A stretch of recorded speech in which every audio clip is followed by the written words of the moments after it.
gets a bronze medal, and whoever loses the next match gets a bronze medal. So in fencing, we give out, in individual competition, we give out 2 third places. So that means you get a gold and a silver and then 2 bronzes. So the loser of both these semifinal matches each gets a bronze medal. That's not true in team, it's true in individual. And at the Olympics, it's a little bit different again because we fence off for the 3rd place. But in our world competition, we give out 2 bronze medals. So we've got the number 17 seed on the right with Mr. An, number 12 seed with Mr. Lee. We've had a chance to watch Mr. An. He was on the blue piece, so we've seen a lot of him today.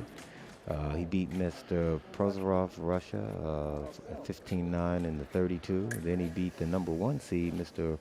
Beliga from Russia, 15-10 in the round of 16. And then he took out Mr. Prozorov, Poland, 15-6 in the 8th, in the tableau of 8 to get here. He has had very good success. None of his opponents have scored over 10 touches against him. His style is he's really a busy presser, happy in close distance, and he's good at close quarters, and he has a very tidy and a very fast hand. Yeah, just like that parry riposte, he just took that point on. He's, you know, I mean, these kids know each other well. They're teammates, and so they obviously train together and fence together and have a good idea of, you know, it's interesting because when you have teammates fencing, they don't have to spend that first minute or so doing reconnaissance because they already know what they're up against. Yeah, they know how to fence each other. Mr. Lee, he beat Mr. Nawar from Netherlands 15-10, Fazekas from Slovakia 15-10, and then Lau from the Virgin Islands 15-8. So neither one of these athletes have had an opponent that scored over 10 touches against them. Yeah. Well, and, you know, they probably have a pretty good idea of what they're up against with each other. Oh yeah, I mean they've been warming up, practicing together. I'm sure in Korea they have a very solid national program and a sports center. Very disciplined program. Very disciplined, so they train together as well.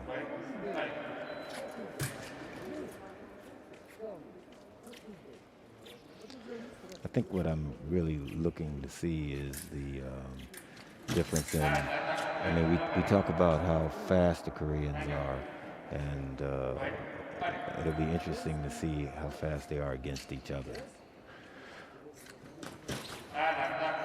And that attack was quite speedy.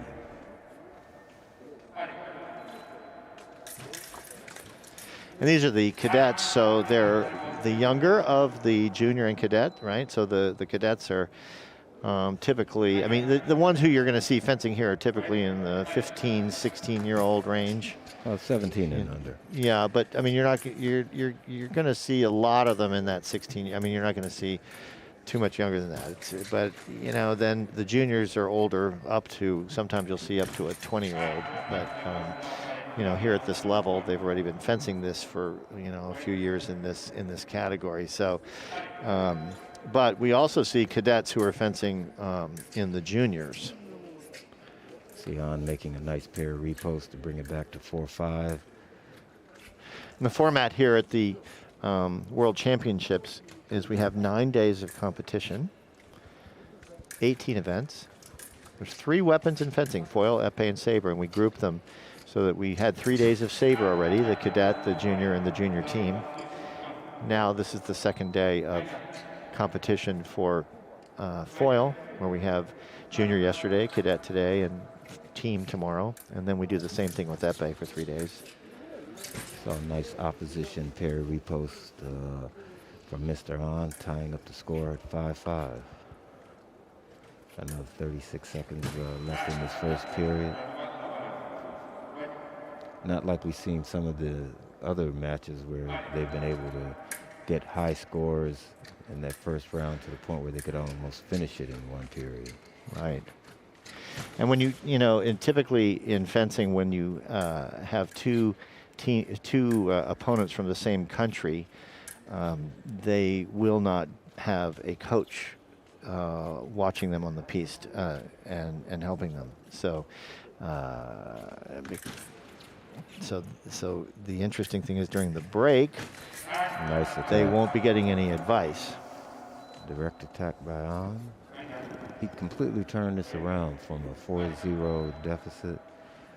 They elect to let the time run out as opposed to engaging again. Now they're in a 1-minute break, first of 2. Of course, there are 3-minute periods in fencing if you go all the way to the full time.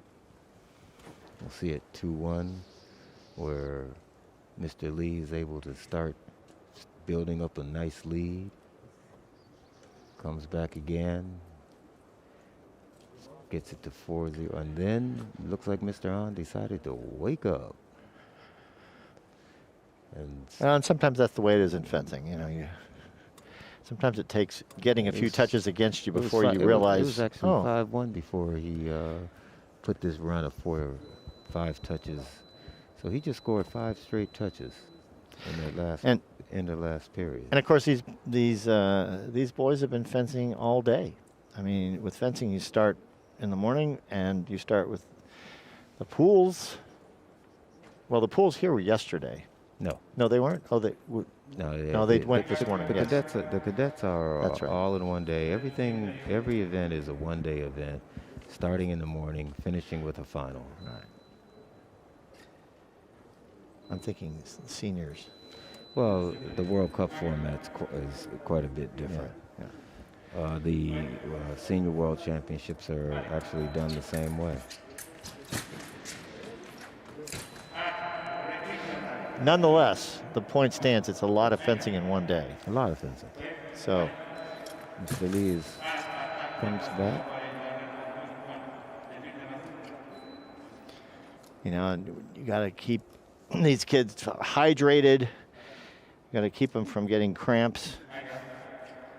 Last thing you want to get is get into a gold medal match and have a leg cramp. Yeah, we've seen that before. I still recall Kenji Bronco ridiculously cramping. Went on to win the Cadet World Championships, but it took a lot out of him. It's been warm here in Cairo. It's been in the, upper. Well, it would be a hot summer for me. So let's take a look at the video. This is what the referee is seeing here. He's reviewing that. We can look at the slow motion action here.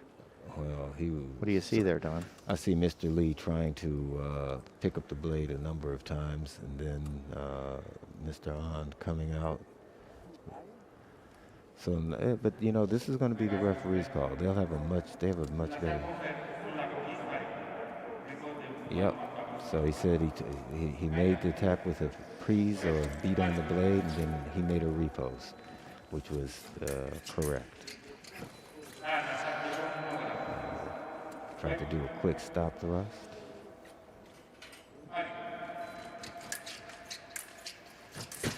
Ooh, we've seen that action before.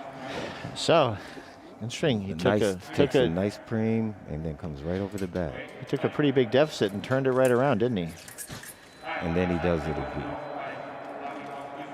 Pretty pair of reposts. He went over the back one time, then he goes underneath the second time.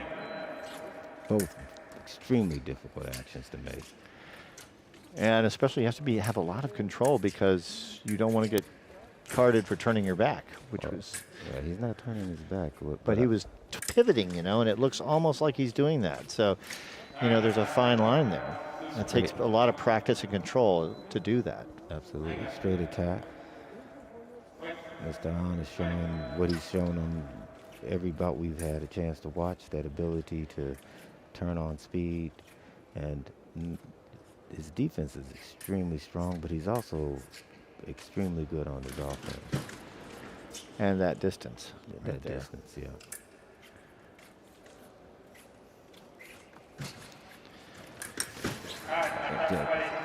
Allowed his opponent to come in, see if he could catch him. Missed the first, as they said, the remise of the attack. So the first attack that was not the one that arrived.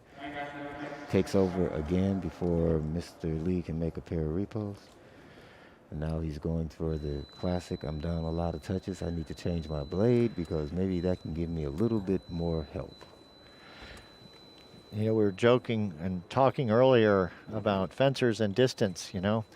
We're all having to practice social distancing with the pandemic right now. And what have coaches been telling fencers for many, many, many, many eons, which is keep your distance. Yeah. And so now they're telling them not only for fencing, but when they're off the piste as well.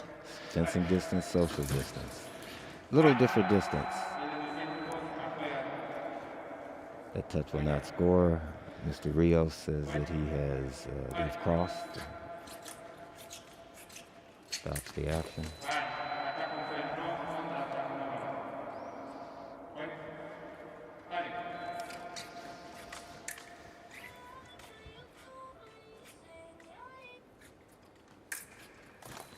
Oh, Lee's Nice just not. touch. I feel him, but his blade went flat. He was right there.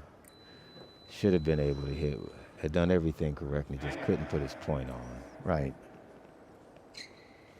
So, if you're asking me what I think is going to happen, I think Mr. Han's going to advance to the gold medal match. Don, never known you to be one to take a risky bet. And there is what you've been looking for, the turning of the back. He just got the yellow card for it. Yeah.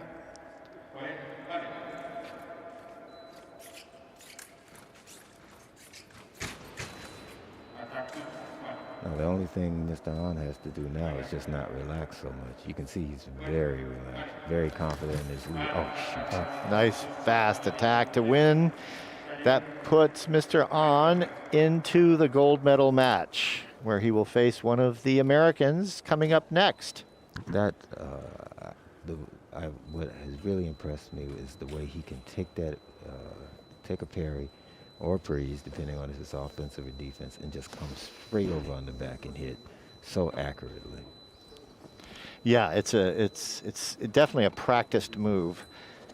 And now coming on the final strip for the second semifinal of men's cadet foil are Daniel Jang and Chase Emmer of the United States. And Don, because you are so intimately involved with the U.S. team, you must know these kids pretty well.